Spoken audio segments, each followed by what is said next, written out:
This is a souvenir recording in memory of the Honorable Marcus Garvey, the Jamaican hero who pointed the way to African independence in his clarion call for a new day and a new and greater destiny for his people. Ethiopia, the land of our fathers, a land where the gods love to be. A storm cloud at night sudden gathers, armies come rushing to thee. We must in the fight be victorious when swords are thrust out back to gleam. For us will the victory be glorious when led by the red, black, and green. Advance, advance to victory, let Africa be free. Advance to meet the foe, advance to meet the foe, with the might of the red, the black and the green, with the might of the red, the black and the green. The body of Marcus Garvey slumbers, but his immortal spirit, like a mighty dynamo, vital, alive, ennobling, still inspires his people along the path to human dignity, racial pride, and national sovereignty, the ideals for which he fought, lived, and died. Shine on, eternal light, to greet our soul this day. Dispel the loneliness of night and drive all doubts away. Our longing eyes prevail when war and strife shall cease, to view abundance and to appear the new era of peace. That was the processional hymn. Time marches on, death rends asunder the filial bond that links the human heart.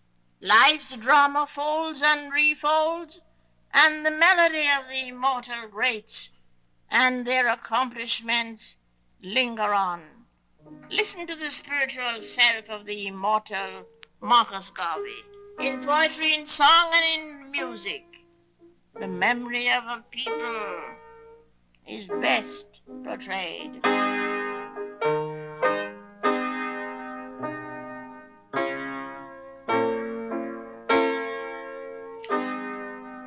O Africa, awaken, the morning is at hand. No more art thou forsaken, O bounteous motherland. Far from thy sons and daughters are hastening back to thee. Their cry rings o'er the waters that Africa shall be free.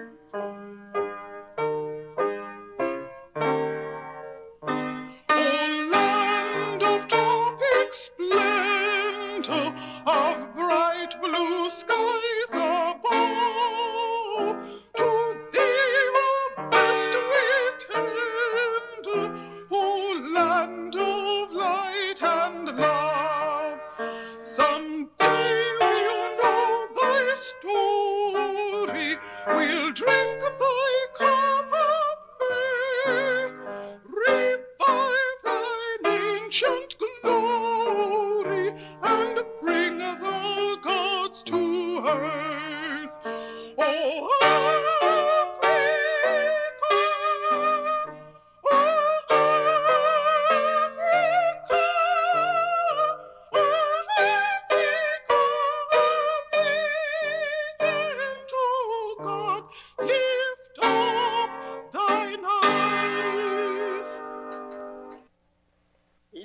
gentlemen, who was Marcus Garvey? Who was this man whom Bishop Ranson of the AME Church called the mightiest prophet of the age?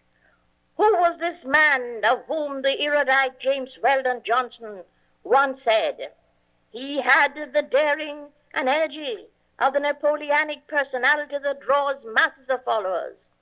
He stirred the imagination of the masses as no other leader ever had.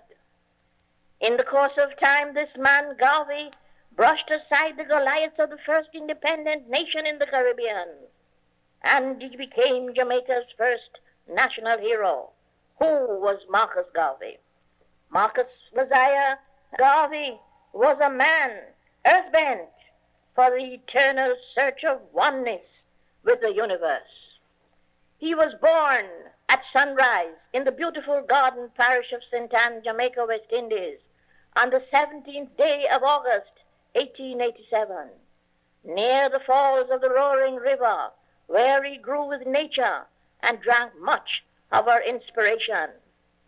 He was of humble birth and was the 8th child of Sarah and Marcus Mosiah Garvey Sr. Garvey was born in an atmosphere of prophecy. When his father first saw him, so close a resemblance did he bear him. He was overcome with joy, and he lifted him up in his arms and cried out, your name shall be Mosiah, and you shall someday be a Moses. There was nothing in the drab lamplit setting in which Garvey stood to speak in his native St. Anne that night in October 1914, which gave the slightest flicker of the shape of things to come. No one present, not even Garvey himself, believed that the stern-faced man standing so nervously before him in Jamaica would someday hold a star aloft and urge millions to gaze on it and follow him. Marcus Garvey set out on the lonely trail of smashing many of the preconceived ideas which made the black man inferior in his thinking, such as to believe that he was belonging to a vicious and predestined evil race, that God and the angels were white, that he, the black man, personified the devil, who was reputedly black, that he was the likeness of black magic and misfortune, the son of Ham, a hewer of wood and drawer of water, and that all the creation of the dominant white civilization, calculated to foster the concept of white supremacy, was ordained by God. Garvey was an angry man. He smote his chest and demanded to know the author of the scurrilous wicked forgery 4,000 years after Noah had gone to his grave in peace. When he spoke in Madison Square Garden, he served notice on all the nations squatting in Africa to get out before the wrath of 400 million black men, women, and children hurled them into the sea. Arising from obscurity, Garvey's never-to-be-forgotten oratory took him to the very apex of fame. Millions unquestionably followed him. Such were the conditions of his people, bowed down with inferiority complex for hundreds of years, that Garvey visibly touched to tears and compassion in the deliverance of his message, emphatically thundered, "Up, ye mighty race! You can accomplish what you will. The black man of yesterday has disappeared from the stage of human activities forever, and in his place stands a new man, erect, conscious of his manhood and rights, and fully determined to preserve himself at all costs." Marcus Garvey, in his finest hour in Liberty Hall, New York, in the 1920s, addressing the Universal Negro Improvement Association and African Communities League, said so many things applicable to the conditions of today. To read the world's history of races written by some writers gives the impression that the black man amounted to nothing in the creation. We are satisfied, however, to know that our race gave the first great civilization to the world. For centuries our ancestral home was the seat of learning, and here black men who were fit for the gods were philosophers, scientists, artists, and men of vision and leadership. On the other hand, our traducers were groping in darkness and continental barbarism. Black men, you were once great, and you will be great again. Great men have come out of Egypt, out of Ethiopia, out of Africa, Sahara. Great men will come out of America, the West Indies, and the islands of the seas. Our history is as great as that of any race or people, and nothing on this side of heaven or hell will make us deny it, notwithstanding the false treaties, essays, speculation, and philosophies. Their arrogance is but skin deep, and an assumption that has no foundation in morals nor law. When we were embracing the sciences on the banks of the Nile, when our civilization had reached the noonday of progress, their ancestors were still running naked and sleeping in holes with bats, rats, and other animals. Garvey's messianic message to the groping millions of his race would surely bring him to Golgotha. His leadership would emancipate millions from the shackles of mental and moral servitude. It was the great gulf, it was the violent contrast between the upper and middle classes and the people of his race which made the first telling impact on the mind of the youthful Garvey. Illiteracy and grinding poverty were the two decisive factors which contributed to his impact. Like Socrates, Garvey geared himself for his cup of hemlock, like a Christ on his way to a blood-stained cross. Before his death, however, in 1940, he would have the satisfaction of knowing that a squalid century after the emancipation of 1838, the men and systems against whom he fought such a good fight had lost forever their footing on the ladder of imperial and economic power. Marcus Garvey left you a special message, my children. Let no voice but your own speak to you from the depths. Let no voice but your own rouse you in time of peace or war. Hear all, but attend only to that which concerns you. Your allegiance shall be to your God, then to your family, race, and country. Remember always that the Jew, in his political and economic urge, is always first a Jew. The Caucasian is first a Caucasian under all circumstances, and you can do no better than to be first and always a black man. Be sure to teach your children science and religion, for it lies as our only hope to withstand the evil designs of modern materialism. Lift up your hearts and repeat to yourselves the words of the African poet Terence.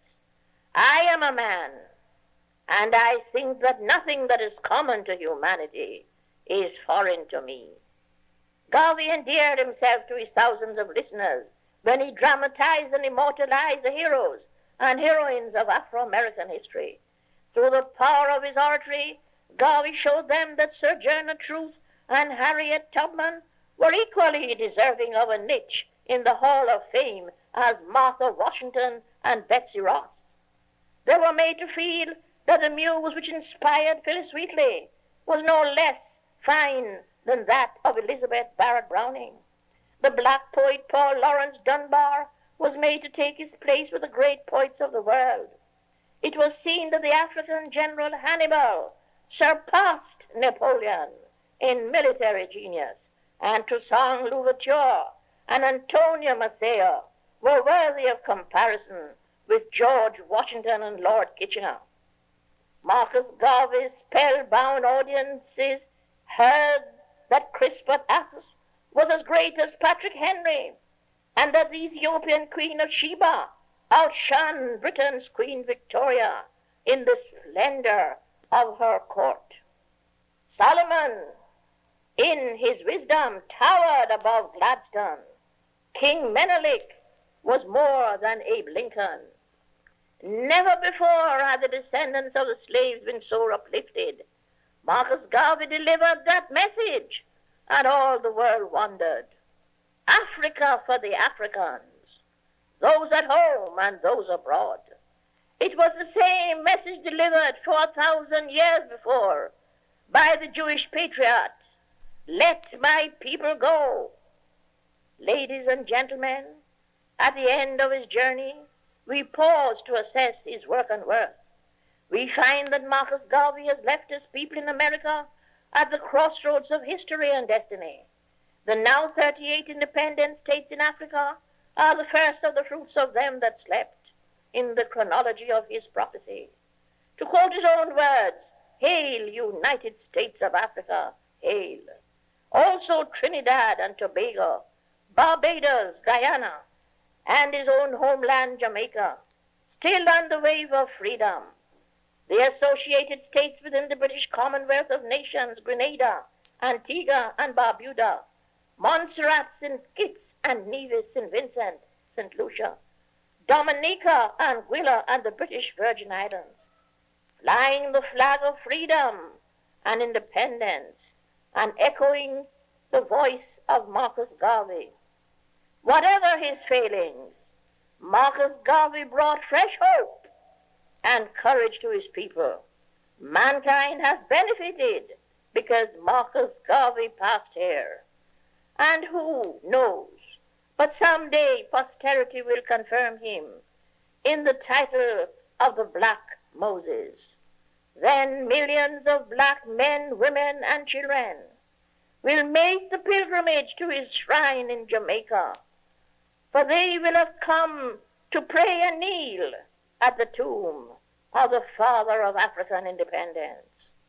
Oh, he vowed to win his race its destiny, to lift them up from ignorance and hell. With deathless courage, fashioned victory, fighting on equal fare. What if he fell? He's gone, 'tis true, but history yet will tell that Marcus Messiah Garvey did his work, and he did it well.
Ladies and gentlemen, the folklore of the Caribbean.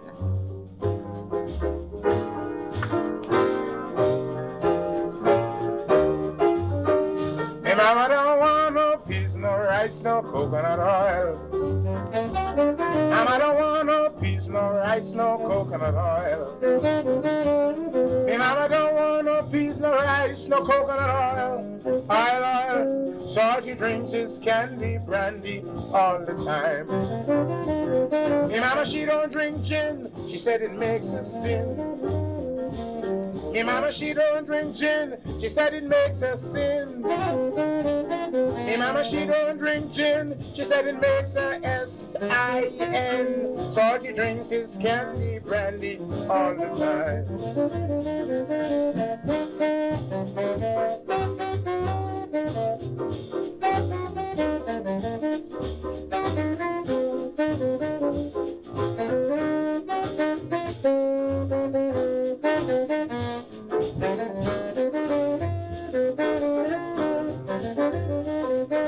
mama, she don't drink whiskey. She said it makes her frisky.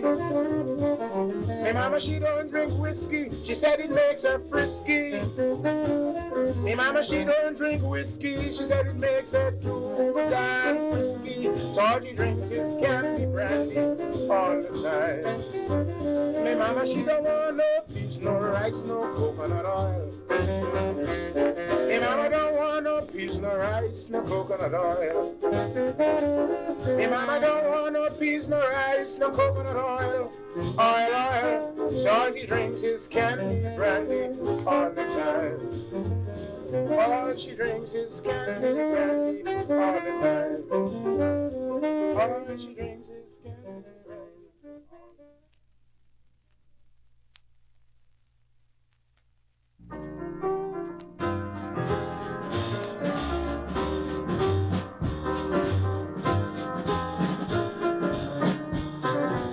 Sly Mongoose, dog know your name.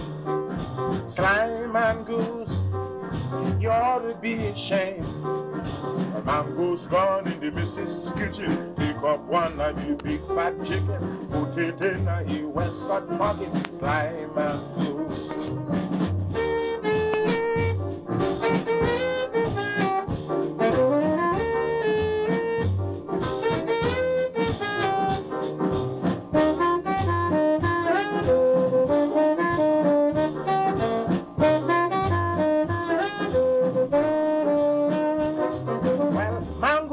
From very far, why the mistress was at the bar.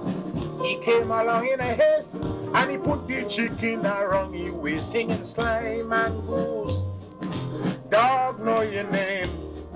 Sly Mongoose, you ought to be ashamed. Well, Mongoose gone in the missus' kitchen, take up one of the big fat chicken, put it in a waistcoat pocket. Sly Mongoose.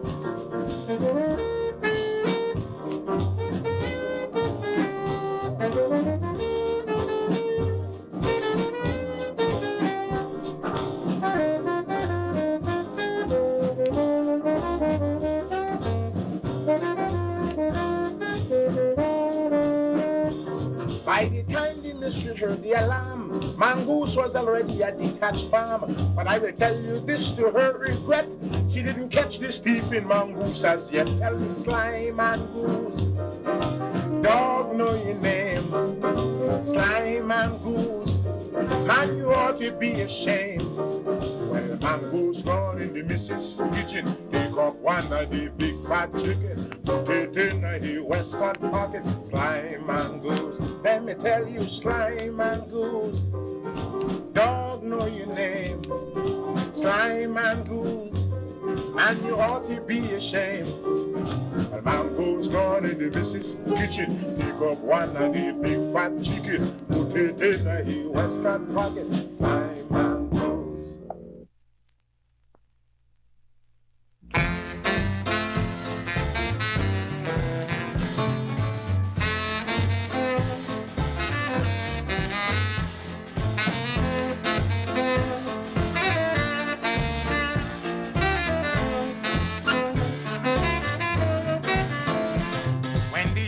Made their invasion, it was the greatest help in the island. And when they came back on their vacation, they left the native young men to mind their children. Brown skin girl, stay home and mind baby. Brown skin girl, stay home and mind baby. I'm going away on a sailing boat, and if I don't come back, stay home and mind baby.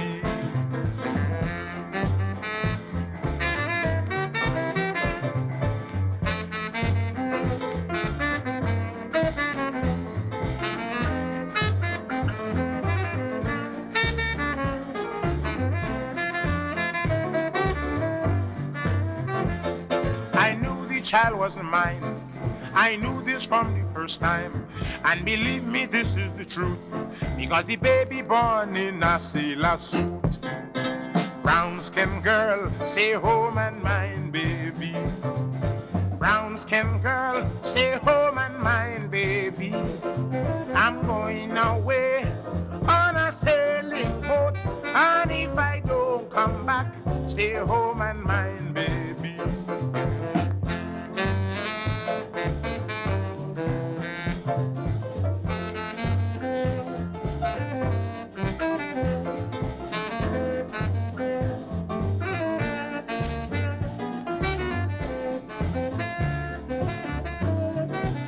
So it is brown skin girl, stay home and mind, baby. Brown skin girl, stay home and mind, baby. I'm going away on a sailing boat, and if I don't come back, stay home and mind, baby. Hey!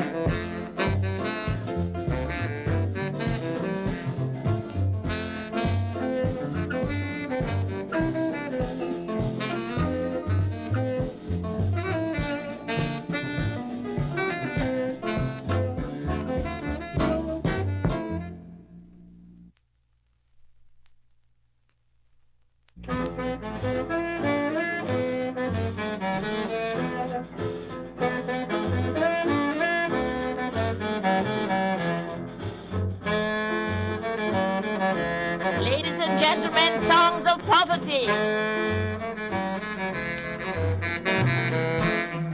I carry the ackee at Linsted Market, not a quarter I sell. Carry the ackee at Linsted Market, not a quarter I sell.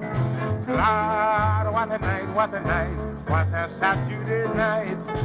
Lord, what a night, what a night, what a Saturday night.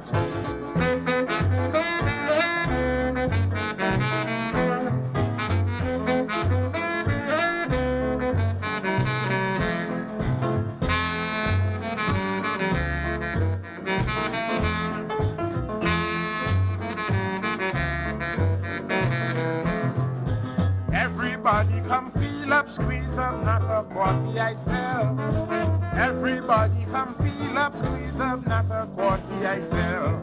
It's a lot, what a night, what a night, what a Saturday night. Lord, what a night, not a bite, what a Saturday night.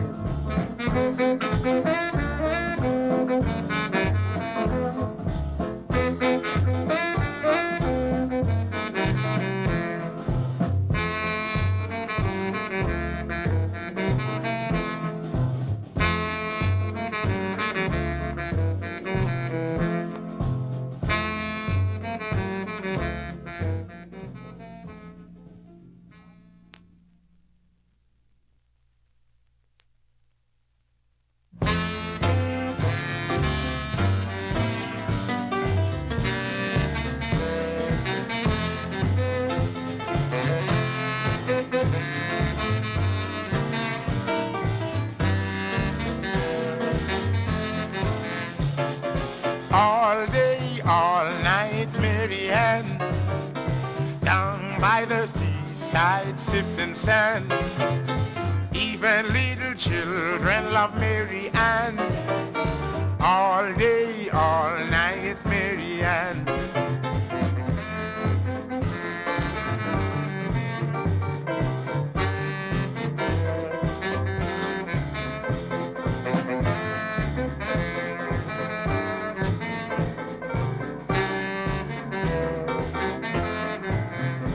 I say, Maryanne, won't you marry me? We will build a big house and raise a family. We will buy a piece of land and plant yams and potatoes.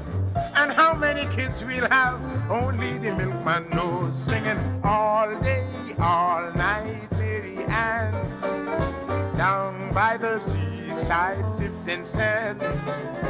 Even little children love Maryanne.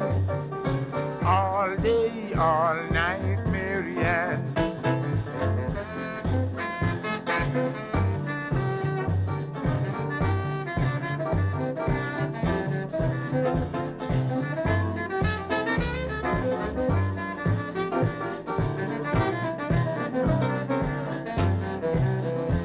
Well, now even little children love Maryanne.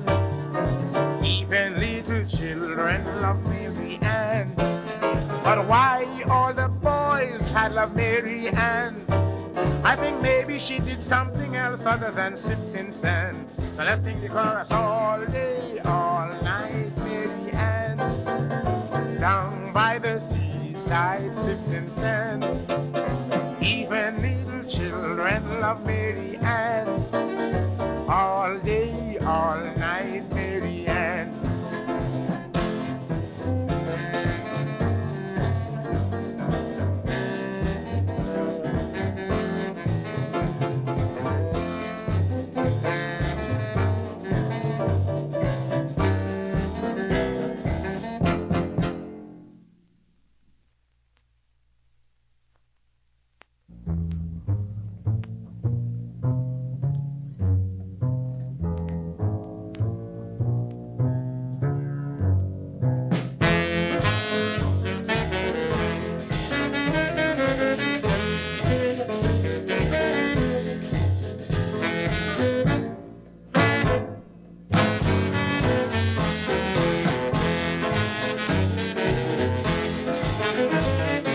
Last train to San Fernando.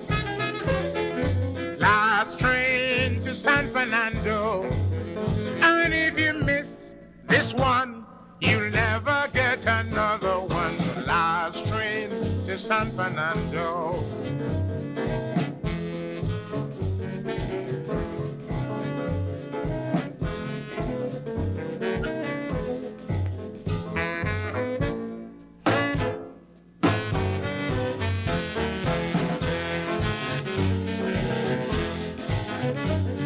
This is the last train going down south. You better catch it without a doubt, my friend. You better understand. You miss it, you can't get another one. Tell me, last train to San Fernando. Last train to San Fernando. And if you miss this one, you'll never get another one. Last train to San Fernando.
Says last train to San Fernando. Last train to San Fernando. And if you miss this one, you'll never get another one. So last train to San Fernando. Let me tell you, last train to San Fernando. Last train to San Fernando.